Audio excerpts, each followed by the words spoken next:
Did you eat anything last month? What about last week? What about yesterday? What about today? Are you going to eat? Zig Ziglar writes, the average person in America not only eats every day, but he eats his meals on schedule. I've observed if a person gets busy and misses a meal, he generally tells anyone who is within earshot how busy he was. So busy, in fact, that they didn't have time to eat lunch. Or how many times have you heard people say, man, I was so tired, I just went to bed and didn't even eat? And they say it over and over again because it's a big deal to them that they missed the schedule. And they want everybody to be aware of their sacrifice. He continues on, suppose the same individual was asked about his mental appetite. When's the last time you deliberately fed your mind? Your answer is important because you have mental appetites just as you have physical appetites. And he said, you know what? It's funny. I've never met an individual who was hungry and heard them say, I'm about to starve. I wonder what I should do. Do you have any suggestions? Do you have any kind of idea how I can solve this problem? No, because the hungry person knows if he's hungry, he can solve his problems by eating. From the neck down, very few people are worth more than a few $100s a week. From the neck up, there is no limit to what an individual is worth. We feed the parts of us below our necks every day, but how often do we feed our minds, the part that has no limit to its value, earning, and happiness potential? Most of us feed it accidentally and occasionally, and the excuse that we give is a lack of time, which is ridiculous. Because if you have time to feed the low-income part of you every day, doesn't it make sense that you should take time to feed the part which has no ceiling to its potential? Wouldn't it be marvelous if it had been arranged so that an empty head, like an empty stomach, wouldn't let the owner rest until the owner put something in it? My God. I mean, you can just stop it right there. You know, your stomach gets to rumbling. When you're hungry, your stomach gets to rumbling because you missed that 12 o'clock lunch. Your body will let you know real quick, and you'll be quick to let everybody else know too.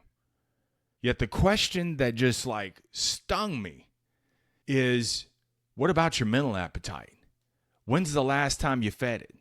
Because see, the solutions to your problems won't come from a starved mind. I love this part, man. We feed the parts of us below our neck every single day. But how often do you feed your mind?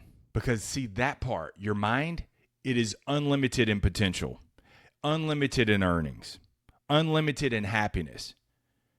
Yet that's the last thing we think about. I love the part where he says, don't give me that excuse for time, because if you have time to feed the low-income part of you every day, why don't you take time? He didn't say make time. He allocate time. He said take it. When you take something, you take it by force. You see it, you take it. Why don't you take time to feed the part of you that has no ceiling to its potential? Bro, that's what I'm all about. And what's crazy is it doesn't take much. This is why I bang the drum. 30 minutes every day goes a long way. If you will segment your time, 15 minutes every day, before you start, before the world pulls at you, if you will start your day by reading for 15 minutes, it could be from a random book. It could be a book that you're just enjoying. I don't care. This is what happened right here. I picked this book today. I went to the table of contents. I picked that chapter and read that. I hadn't read See You at the Top in probably 20 years, but how timely it is today. So what happens is this, is you feed your time. I have two thoughts, man. I don't want them to run together. So number one, it doesn't take much time at all, literally. 15 minutes to read it. Then reflect on it. 15 minutes or at least one page. What did you get out of this? What did it mean to you? I read that passage right there. I'm like, oh my God. Although I do this every single day, this just is supporting material for me. That when I start getting all woe is me, which part are you feeding? Are you the low income part of yourself? where you're all emotional, you feel bad, your circumstances suck, you don't like the way you feel, you don't like the way you look, you don't like the kind of money you're making, you don't like the results you're getting, yet you're feeding the low-income part of yourself, the part below your neck, which has limited potential, when you should be feeding this little part right here. It's funny, it's it's probably 25% of your body, yet your mind burns the most calories, and it's starved. Because you're not feeding it the right things. We get so emotional. We get so down in the dumps that we feed on the lower income part. We don't fuel it. We feel it. And so we feel bad about our situations, yet we make it worse. And we fill it up so much so that we're numb, we're lethargic, and we say, maybe tomorrow. And that's what happens. I'm not talking to you, man. I'm talking to me. Yet if you will feed your mind, and I'm telling you, man, just this the arbitrary number. I know I bang the drum about it all the time, but this will change your life. I'm living proof of this. If you will just set 5 to 15 minutes aside, read from it, reflect on it, then go live it. And then at the end of the day, like recap it. How did it go? What's some tweaks and adjustments? And what's interesting is this, is because you started, like they say, you got to start your day with a healthy breakfast. That's what people always say. Yet our mind is starved. We haven't fed on anything first thing in the morning. And you expect to go solve problems today? You expect to work your way out of it, or are you just trying to get through the day? You're trying to get through the day because your mind is starved.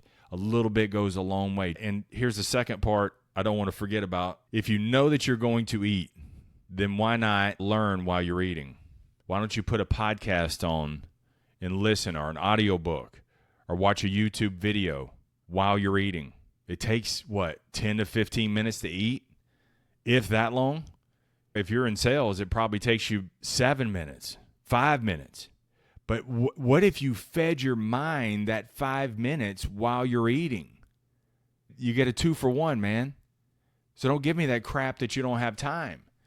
Now, when I say read and learn, I'm not talking about what you find on TikTok. I'm not talking about the 30-second highlights, because the inspiration and the motivation, that's carbs. That's fast food, man. I'm talking about something that you can educate yourself. What is it you need to get better at? There is something you need to get better at. In your craft, you're getting lapped. At your job, you felt complacent. You felt lethargic. Better stoke them fires. And you begin just feeding your mind. This is what I love to do. This is why I see my mind is primed. So in the mornings, first thing I do is I read 10 to 15 minutes. I write about it. Then I go work out and I think about it. And then I share it. And then I go live it. Life is my test kitchen. That's what I do every day. And that's what you should do every single day too. You're trying to solve life's biggest problems with a starved mind. Not going to happen. So now, after this episode, go set your timer aside, 5, 10 minutes. Not scrolling, but go learn something of value, something that you can educate yourself with, something maybe you've been putting off for a little while. And you're like, man, I need to get it. There's something, man, like in your profession, you're not really good at. You're kind of skirting around. I'm telling you, just 30 minutes every single day goes a long way. You feed the low-income part of yourself. Now let's start feeding the wealthy part, the unlimited side of yourself. All right, let's get out of here. Keep it simple, keep it moving, never settle, stay tough. Peace.